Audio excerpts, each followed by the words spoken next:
Hello friends. अब EF और OPA के बाद ऑर्गेनाइजेशनल सिस्टम है जिसका कि प्रोजेक्ट पे बहुत प्रभाव पड़ता है, बहुत ज़्यादा प्रभाव पड़ता है। अब हम समझते हैं कि ये ऑर्गेनाइजेशन सिस्टम है क्या। ऑर्गेनाइजेशन के नियंत्रण के लिए या ऑर्गेनाइजेशन को कंट्रोल करने के लिए एक स्ट्रक्चर ऑफ गवर्नेंस होता है जिसके अधीन पूरी ऑर्गेनाइजेशन काम करती है। उसके अधीन ही वो कई उसके ऑर्गेनाइजेशन के द्वारा जो प्रोजेक्ट्स चलाए जा रहे हैं वो भी उसी नियंत्रण के जो नियम है उसी के तहत काम करते हैं। प्रोजेक्ट्स को ऑर्गेनाइजेशन के सारे नियमों का पालन करना होता है क्योंकि वो उस ऑर्गेनाइजेशन के अंडर में काम कर रहा है। प्रोजेक्ट मैनेजर को उस प्रोजेक्ट को चलाने के लिए, इफेक्टिवली चलाने के लिए, एफिशिएंटली चलाने के लिए उस ऑर्गेनाइजेशन के अंदर उसके क्या दायित्व हैं, उसकी क्या जवाबदेही है, उसके क्या अधिकार है, उसको अच्छी तरह समझना पड़ता है। और ये समझ प्रोजेक्ट मैनेजर को उसके अधिकार, उसके प्रभाव, उसकी क्षमता, उसकी नेतृत्व क्षमता और राजनीतिक सूझबूझ का प्रभावी ढंग से इस्तेमाल करने में, उसको इम्प्लीमेंट करने में बहुत मदद करती है। अनेक घटक, बहुत सारे ऐसे घटक होते हैं जिनके परस्पर आपस में जो इंटरेक्शन होता है उसको, वो जो इंटरेक्शन है वो इंटरेक्शन मिलकर एक यूनिक सिस्टम बनता है। जितने भी घटक हैं उनके आपस में जो इंटरेक्शन हो रहा है उसका एक यूनिक सिस्टम बनता है जिसका कि प्रोजेक्ट पर गहरा प्रभाव पड़ता है। और यही यूनिक सिस्टम, यही यूनिक जो तरीका है, जो सिस्टम पूरे ऑर्गेनाइजेशन में है, वही कहलाता है ऑर्गेनाइजेशन सिस्टम। और ये घटक या फैक्टर कौन कौन से हैं? 3 फैक्टर्स हैं। एक है मैनेजमेंट एलिमेंट, दूसरा है गवर्नेंस फ्रेमवर्क या उस ऑर्गेनाइजेशन की संरचना, जो ढांचागत संरचना है वो, और ऑर्गेनाइजेशन का structure type, organisational structure type. और ऑर्गेनाइजेशन सिस्टम कैसे अपने प्रोजेक्ट पर प्रभाव डालता है या उसके घटक कैसे प्रोजेक्ट पे इफेक्ट डालते हैं, ये इसका गहन अध्ययन करना या इस पे ज़्यादा लंबी बात करना, ये प्रोजेक्ट पिम्बॉक गाइड के स्कोप के बाहर की बात है। ये एक अलग सब्जेक्ट है जिस पर डिटेल में बात की जा सकती है। लेकिन हम ओवरव्यू लेते हैं, ये होता क्या है, छोटा सा ओवरव्यू लेते हैं। सिस्टम, ऑर्गेनाइजेशन सिस्टम है क्या? डेफिनेशन जो है वह a system is a collection of various component that together can produce result not obtained by individual component alone. ये जो डेफिनेशन है, इस डेफिनेशन को सुन के आपको चैप्टर 1 में प्रोग्राम की याद आई होगी। प्रोग्राम की भी यही डेफिनेशन होती है कि खूब सारे प्रोजेक्ट हैं, वो अकेले वो काम नहीं कर सकते जो कलेक्टिवली एक प्रोग्राम करता है। सेम तरीके से कंपोनेंट्स जो हैं वो टुगेदर एक साथ सब काम करते हैं, तो जो रिजल्ट प्रोड्यूस करते हैं वो कंपोनेंट अकेले प्रोड्यूस नहीं कर सकते। अब ये इनके प्रिंसिपल कौन कौन से होते हैं, मतलब जो ऑर्गेनाइजेशन सिस्टम है उनके प्रिंसिपल कौन कौन से होंगे? पहला प्रिंसिपल है सिस्टम्स आर डायनामिक। जो सिस्टम्स होते हैं, जो डेवलप्ड सिस्टम होता है वो डायनामिक होता है। सिस्टम कैन बी ऑप्टिमाइज, यदि डायनामिक है तो ऑप्टिमाइज किए ही जा सकते हैं, ऑब्वियस है। System components can be optimised.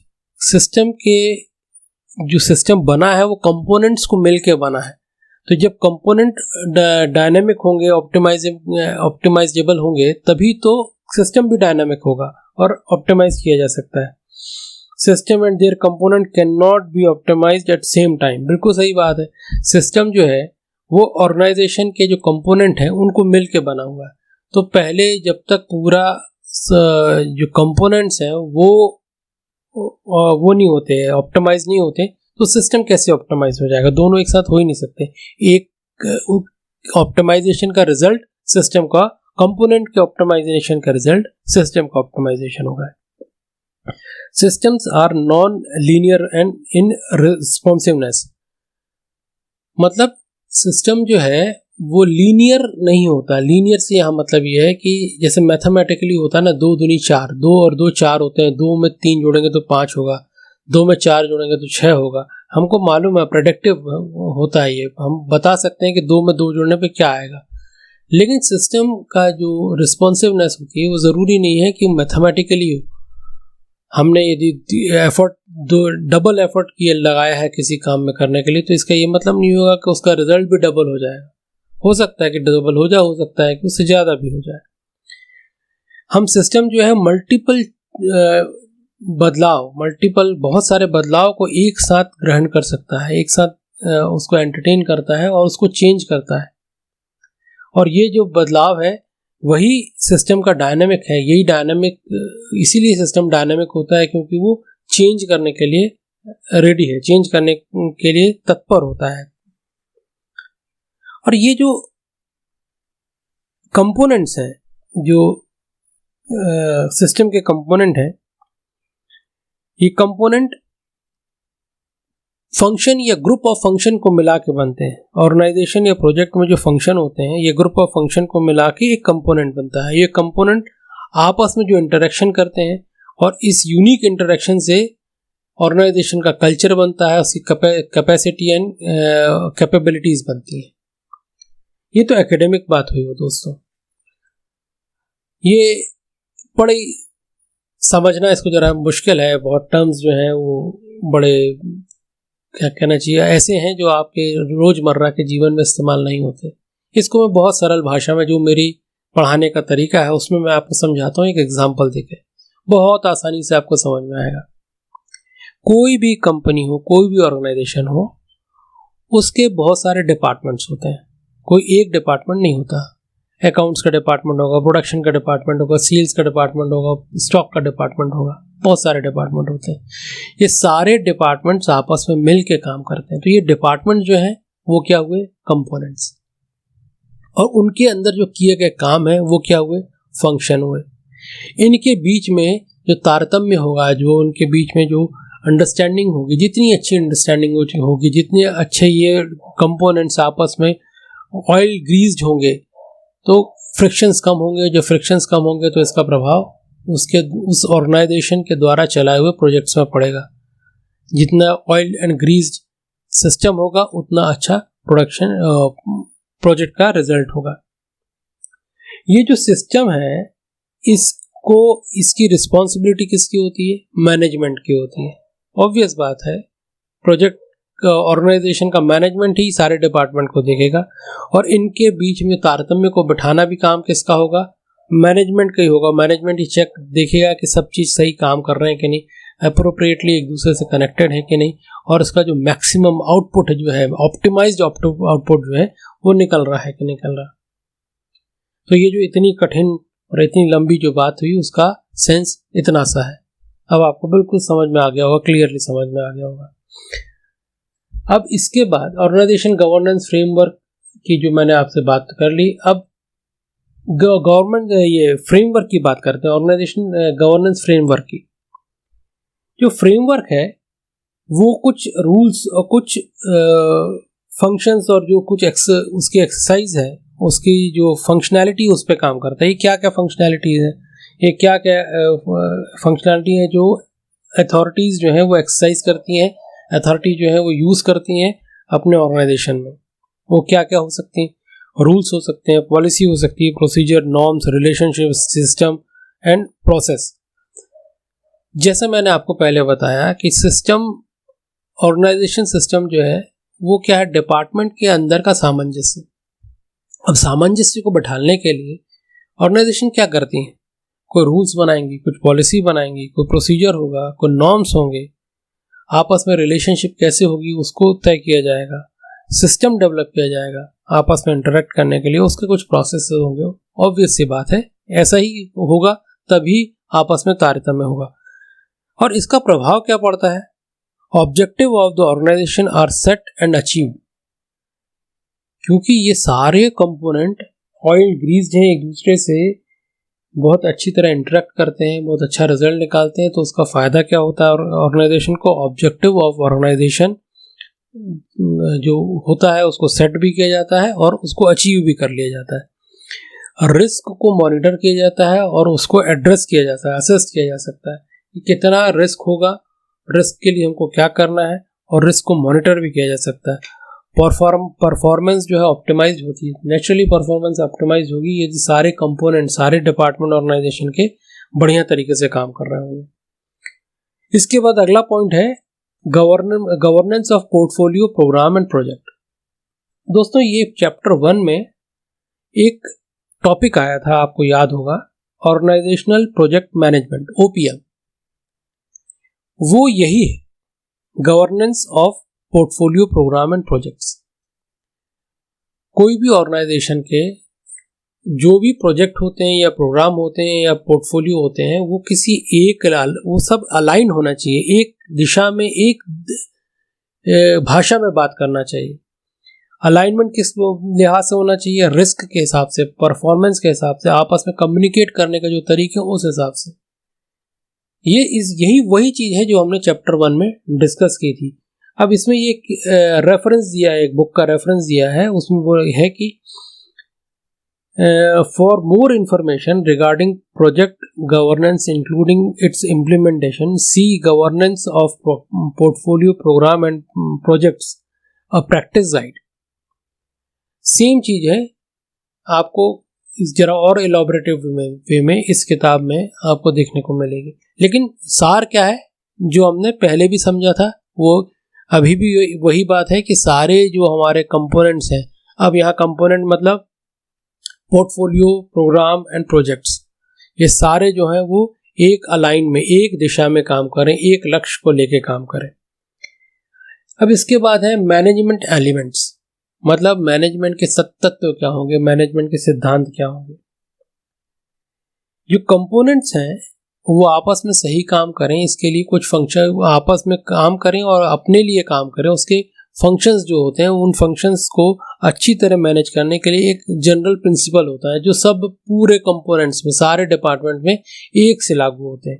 वो कौन कौन से फंक्शंस होते हैं, की फंक्शंस और प्रिंसिपल क्या क्या होंगे?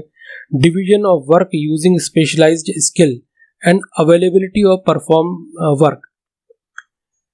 दूसरा है authority given to perform work.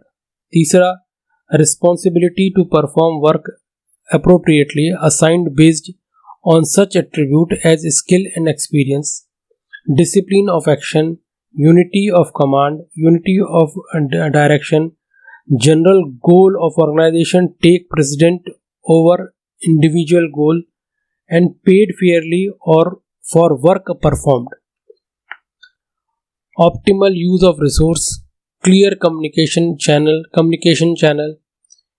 a right material to right person for right job in right time, fair and equal treatment of people in workplace, clear security of work position, safety of people and workplace, open contribution to planning and execution by each person, and optimal morale। ये मुझे नहीं लगता कि इन सब चीज़ों को आपको explain करने की ज़रूरत है। ये अपने आप, क्योंकि ऑर्गेनाइजेशन के रन करने के लिए ये जितनी भी चीज़ें हैं ये ऑब्वियस है कि ये होना चाहिए, ये प्रिंसिपल मैनेजमेंट के होना चाहिए। इसमें जो मेन 2 पॉइंट हैं जिसको मैं आपको डिस्कस करना चाहूँगा, जो इम्पोर्टेंट क्वेश्चंस के लिहाज से हैं, वो है paid Fairlie for work performed. मतलब जो आपके लिए काम कर रहा है, भले वो वेंडर हो या आपका अपना एम्प्लॉय हो, उसको जो पेमेंट है वो फेयरली होना चाहिए, वो मतलब वाजिब होना चाहिए। दूसरा है right material to right person for right job and right time. ये जब हम प्रोजेक्ट को डिफाइन कर रहे थे तब यही चीज़ हमने डिस्कस की थी कि प्रोजेक्ट का जो ऑब्जेक्टिव होता है वो यही होता है कि सही समय पे सही आदमी को सही सामान की डिलीवरी होना चाहिए, और यही मैनेजमेंट का सिद्धांत भी होता है। अब इसके बाद हम अगली बात करते हैं ऑर्गेनाइजेशन स्ट्रक्चर टाइप की। ऑर्गेनाइजेशन के जो कंपोनेंट्स होते हैं उनका आपस में जो इंटरेक्शन होता है उसके लेवल्स को देखते हुए, उसके आपस में इंटरेक्शंस को देखते हुए कुछ स्ट्रक्चरल टाइप डिफाइन किए गए हैं जो मैनेजमेंट के हिसाब से और मैनेजमेंट के लेवल के ऊपर तय करते हैं कि कौन सा स्ट्रक्चरल टाइप होगा ऑर्गेनाइजेशन का। इसके 14 पॉइंट दिए हुए हैं। Factor in organisation structure selection, मतलब जो ऑर्गेनाइजेशन जो है वो उसका वो किस कैटेगरी में फॉल करती है उसको डिटरमाइन करने के लिए 14 पॉइंट दिए हुए हैं। मैं पढ़ देता हूँ।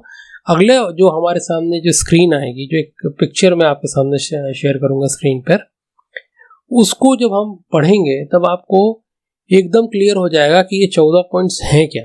इन 14 पॉइंट का ही रिफ्लेक्शन इन स्ट्रक्चर टाइप में है।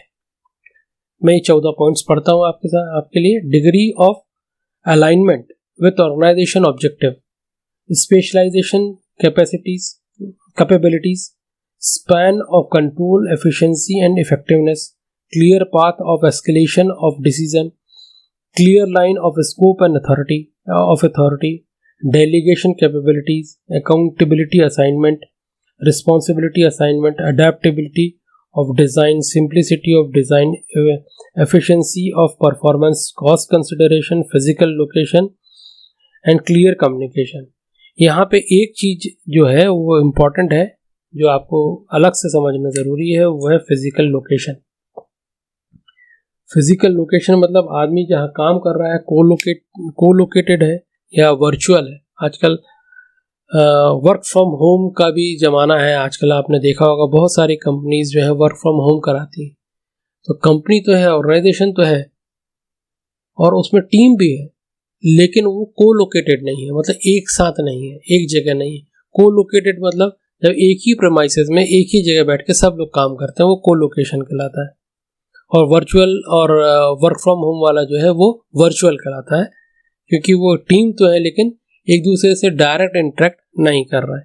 ये आगे चल के हमको और भी काम आने वाला है। अब देखिए, ये जो पिक्चर मैं आपके सामने दिखा रहा हूँ, इसको देखिएगा। इसमें आपको ऑर्गेनाइजेशन का स्ट्रक्चर बताया गया है। कौन कौन से ऑर्गेनाइजेशन के स्ट्रक्चर है। पहला है ऑर्गेनिक और सिंपल। ऑर्गेनिक और सिंपल में जो मैनेजर होता है, जो हेड एंड सोल होता है, वो कौन होता है? ओनर।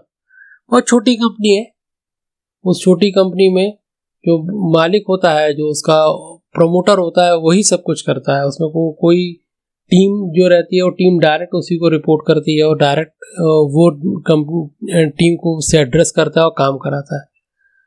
तो वो जो उसमें प्रोजेक्ट मैनेजर का रोल क्या रहता है? कभी हो सकता है प्रोजेक्ट मैनेजर हो ही नहीं, जरूरी नहीं कि वहां में प्रोजेक्ट मैनेजर हो, क्योंकि बहुत छोटी कंपनी।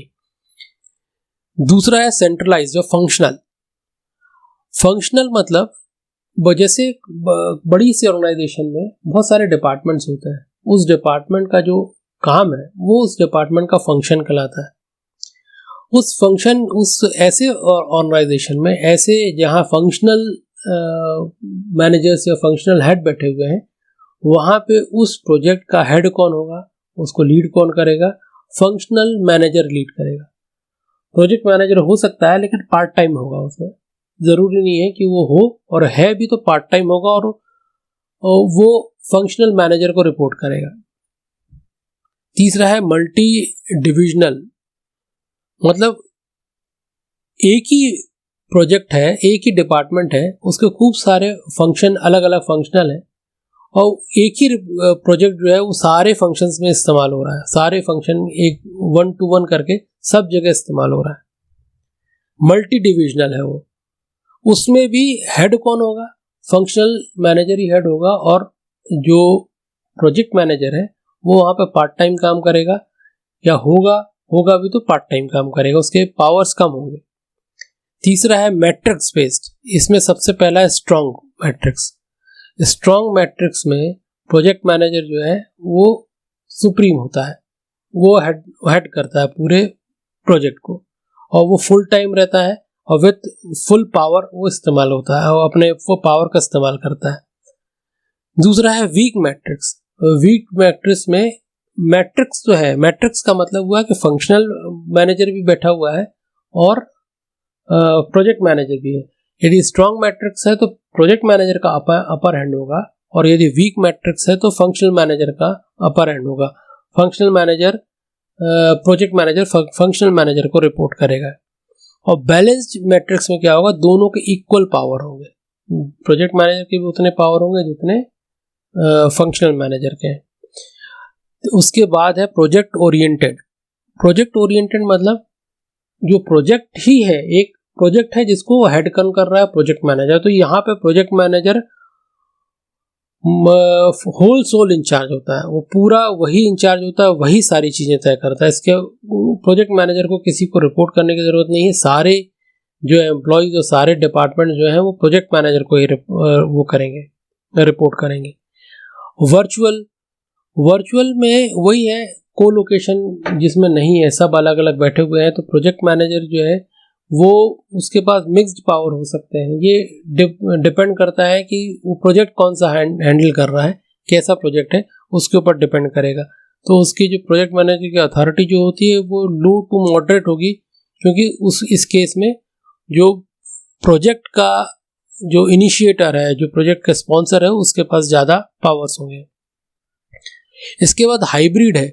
हाइब्रिड मतलब सब चीज़ मिक्स्ड होगी, उसमें कुछ कोलोकेटेड लोग भी हैं, कुछ वर्चुअल लोग भी हैं, कुछ फंक्शनल मैनेजर्स भी हैं, कुछ इंडिपेंडेंटली कोई प्रोजेक्ट भी हैंडल कर रहा है, तो सबका हाइब्रिड जो होता है वो ऑब्वियस है, सबका मिक्स जो है वो हाइब्रिड हुआ। इसके बाद है पीएमओ। ऑर्गेनाइजेशन क्या करती है, जो उसके पास यदि प्रोजेक्ट्स बहुत सारे हैं, बहुत ज़्यादा प्रोजेक्ट रन करती है, तो एक पीएमओ बना देती है। पीएमओ से यहाँ मतलब है प्रोजेक्ट मैनेजमेंट ऑफिस।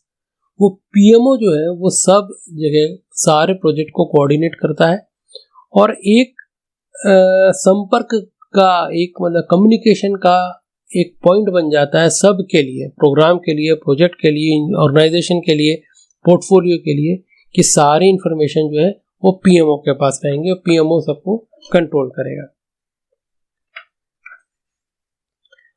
अब लास्ट है project management office. Project management office जैसे मैंने आपको बताया पीएमओ होता है। पीएमओ का काम क्या है, सब प्रोजेक्ट को एक स्टैंडर्डाइज्ड वे में मैनेज करना, मेंटेन करना, और उसको अपने उस स्टैंडर्डाइज्ड जो नियम बनाए हुए हैं उसके परव्यू में ही उसको रन करना। 3 तरीके के पीएमओ बताए गए हैं। पहला है सपोर्टिव, दूसरा है कंट्रोलिंग, और तीसरा है डायरेक्टिव। सपोर्टिव जो पीएमओ होता है वो प्रोजेक्ट मैनेजर के अराउंड सपोर्ट सिस्टम क्रिएट करता है। वो सीधे दखलंदाजी प्रोजेक्ट मैनेजमेंट पे या प्रोजेक्ट पे नहीं करता। वो उसके लिए डॉक्यूमेंट्स, टेम्पलेट्स और जो ओपीएस जो आपने पहले सीखा था, समझा था, जो असेट्स हैं, ऐसे जो पुराने एक्सपीरियंस है ऑर्गेनाइजेशन के, वो प्रोजेक्ट मैनेजमेंट के साथ या प्रोजेक्ट मैनेजर के साथ शेयर करता है। वो कंट्रोल नहीं करता उसको, वो सिर्फ सजेशंस देता है। पीएमओ का जो इस सपोर्टिव पीएमओ में पीएमओ के जो पावर्स होते हैं वो कम होते हैं, प्रोजेक्ट मैनेजर के ज़्यादा होते हैं। दूसरा होता है कंट्रोलिंग। कंट्रोलिंग में भी प्रोजेक्ट मैनेजर पीएमओ जो है वो प्रोजेक्ट मैनेजर को एक एनवायरनमेंट बना के देता है, एक सपोर्ट सिस्टम बना के देता है, लेकिन वो कुछ एक्सपेक्टेशन भी रखता है वो प्रोजेक्ट मैनेजर से कि उसके बनाए हुए जो फ्रेमवर्क है, उसने जो कंप्लायंस करने को दिया हुआ है, जो फ्रेमवर्क और ये जो भी उसने नियम बताए हैं उसको प्रोजेक्ट मैनेजर फॉलो करे। मतलब वो ये चाहता है कंट्रोलिंग पीएमओ की हम आपको सपोर्ट पूरा करेंगे, लेकिन आपको ये काम जो है वो करने पड़ेंगे। ऐसा नहीं होगा कि हम सिर्फ सपोर्ट करते हैं और आप हमारे जो हमने जो बोला है वो ना करें, तो आपको कंप्लायंस करना पड़ेगा। तो यहाँ पे पीएमओ के पावर कुछ ज़्यादा होते हैं। तीसरा है डायरेक्टिव। यहाँ पे पीएमओ जो है वो होल एंड सोल होता है। यहाँ पे प्रोजेक्ट मैनेजर जो पीएमओ है उसको रिपोर्ट करता है, पीएमओ ही तय करता है कि कौन सा प्रोजेक्ट मैनेजर कितना काम करेगा, कैसे करेगा। मतलब जो रोल प्रोजेक्ट मैनेजर को करना चाहिए वो पीएमओ करेगा, पीएमओ का अपर हैंड होता है यहाँ पे। और ये जितने भी प्रोजेक्ट मैनेजर्स हैं वो पीएमओ को रिपोर्ट करते हैं। तो ये 3 तरीके के आपके वो हुए, और ये इम्पोर्टेंट है दोस्तों। ये क्वेश्चंस इसमें से क्वेश्चंस आ सकते हैं, मतलब ये जो प्रोजेक्ट मैनेजमेंट ऑफिस के टाइप्स जो हैं उसके ऊपर से क्वेश्चन आ सकते हैं।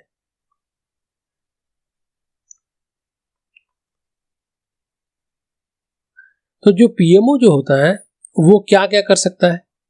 पीएमओ रिकमेंडेशन कर सकता है, लीड नॉलेज ट्रांसफर कर सकता है, प्रोजेक्ट को टर्मिनेट भी कर सकता है। यदि डायरेक्टिव टाइप का प्रोजेक्ट मैनेजर पीएमओ है तो वो उसको टर्मिनेट भी कर सकता है, और दूसरे एक्शन भी ले सकता है यदि उसको ज़रूरत पड़े तो एज रिक्वायर्ड। जो पीएमओ का जो प्राइमरी फंक्शन जो होता है वो तो उसका सपोर्ट सिस्टम तैयार करना होता है। पीएमओ को सपोर्ट सिस्टम तैयार करना होता है। The primary function of PMO is to support project manager in variety of way, which may include but not limited to managing shared resource across all projects administrated by PMO। जो PMO के साथ पास जितने resources हैं उन सब को जो भी प्रोजेक्ट उसके अंडर में परफॉर्म कर रहे हैं उन सब में उनके साथ शेयर करना और उनको उन रिसोर्सेज का ऑप्टिमाइज यूज करना। Identifying and developing project management methodology, best practice and standard. अब पीएमओ यदि कोई प्रोजेक्ट को बार बार कर रहा है, बार बार हैंडल कर रहा है, तो वो अपने इस एक्सपीरियंस से बेस्ट मेथोडोलॉजी, बेस्ट प्रैक्टिस और स्टैंडर्ड्स का एक वो स्टैंडर्ड्स बिल्ड करता है ताकि प्रोजेक्ट जो है वो बेस्ट परफॉर्म कर सकें। Coaching, mentoring, training and oversight. अब क्योंकि वो उसने बेस्ट प्रैक्टिस देखी है, उसको मालूम है कि एम्प्लॉयज़ की कहाँ कमी होती है, क्या गैप्स रहते हैं, तो प्रोजेक्ट मैनेजर पीएमओ जो है वो कोचिंग, मॉनिटरिंग, मेंटरिंग, ट्रेनिंग भी करता है और प्रोजेक्ट को ओवरसाइट भी करता है, मतलब प्रोजेक्ट को में निगरानी भी रखता है। Monitoring compliance project management standard policies, procedure and templates by mean of project audit. ये प्रोजेक्ट पीएमओ जो है वो मॉनिटर करता है प्रोजेक्ट मैनेजर और प्रोजेक्ट को कि जो प्रोजेक्ट मैनेजमेंट के स्टैंडर्ड हैं, पॉलिसी हैं, प्रोसीजर हैं और टेम्पलेट्स हैं वो सही तरीके से, सही मायने में फॉलो हो रहे नहीं हो रहे। वो कैसे करता है? वो ऑडिट के माध्यम से करता है। वो ऑडिट करता है प्रोजेक्ट्स के। Developing and managing project policies, procedure, template and other share document. Same जो सेकंड नंबर का पॉइंट था, जो स्टैंड प्रैक्टिस के साथ जो पॉलिसीज और प्रोसीजर हैं वो इवॉल्व करती हैं, बेस्ट प्रैक्टिसेस जो है उसको इवॉल्व करते हैं, पीएमओ करता है। And coordinating communication across the project. और जितने प्रोजेक्ट्स काम कर रहे हैं उन सब में कम्युनिकेशन अक्रॉस बोर्ड कम्युनिकेशन करता है, सबको एक सा कम्युनिकेशन करता है ताकि कम्युनिकेशन गैप ना रहे। मेन पर्पस जो पीएमओ का है वो यही है कि कोई रिसोर्स या कोई कम्युनिकेशन गैप ना रह जाए, कोई रिसोर्स का गैप ना रह जाए। हमारे पास कोई रिसोर्स है या हमारे पास कोई कैपेबिलिटी है और प्रोजेक्ट मैनेजर को पता ही नहीं, ये चीज़ नहीं होना चाहिए। यही रोल पीएमओ प्ले करता है। इस तरीके से दोस्तों चैप्टर नंबर 2 हमारा आज खत्म हुआ। नेक्स्ट वीडियो में हम इसके इम्पोर्टेंट टर्म्स देखेंगे। प्रोजेक्ट चैप्टर नंबर 2 के कौन कौन से इम्पोर्टेंट टर्म्स हैं वो हम देखेंगे। धन्यवाद।